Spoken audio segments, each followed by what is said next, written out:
ఓం శ్రీమాత్రే నమః. జై హిందూ ప్రేక్షకులకి అమ్మవారి యొక్క పరిపూర్ణ ఆశీస్సులు లభించి మీరందరూ ఆయురారోగ్య ఐశ్వర్యాలతో తొలతోగాలని మనస్ఫూర్తిగా కోరుకుంటూ కర్కాటక రాశిలో మనం చూసినట్లయితే కర్కాటక రాశ్యాధిపతి అయినటువంటి చంద్రుడు సప్తమ భావంలోకి వెళ్ళి తర్వాత అష్టమ భాగ్య రాజ్యభావాల్లో ఈ వారం ముగుస్తున్నాడు. రాజ్యభావాల్లో ముగుస్తున్నాడు కాబట్టి యోగాన్ని ఇవ్వక తప్పదు, మంచి యోగాన్ని ఇస్తాడు. సప్తమంలో చంద్ర సంచారం కొంత చిన్న డౌట్ఫుల్ సబ్జెక్ట్స్తో మొదలవుతుంది.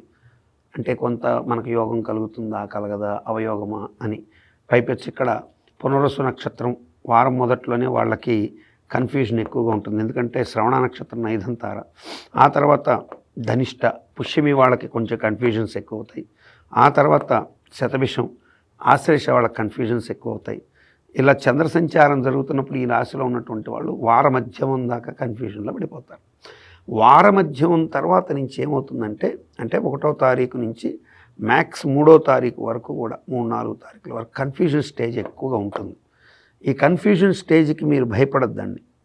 కొంచెం డెసిషన్ లేట్ అయినా పర్వాలేదు, మీకు శుభాన్ని కలిగించే అవకాశాలు ఎక్కువ ఉంటాయి. మంధుడు అంటే శని మీ ధనస్థానం మీద, అలాగే మీ యొక్క రాజ్యస్థానం మీద, అలాగే మీ యొక్క ప్రజ్ఞాస్థానం అని చెప్పబడే 5వ ఇంటి మీద, మీలో ఎక్స్ట్రాడినరీ టాలెంట్ మీద దృష్టి కలిగి ఉన్నాడు. కాబట్టి మిమ్మల్ని ఎంత మీరు ఓపికగా, ఎంత ట్విస్టులకి మీరు సంయమనం కలిగి ఉంటే అంతటి శుభాన్ని కలిగించి తీరుతాడు.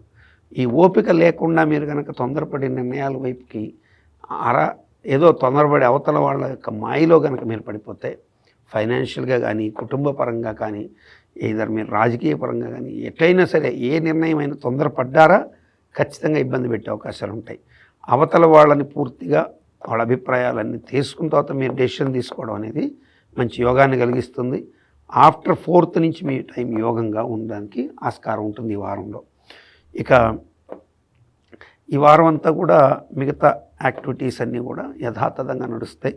పెద్దగా ఇబ్బందికరమైనటువంటి పరిస్థితులు ఉండవు. అయితే ఆశ్లేష నక్షత్ర జాతకులు కుటుంబ పరంగా ఉద్రేకభరితమైన నిర్ణయాలు తీసుకోకూడదు.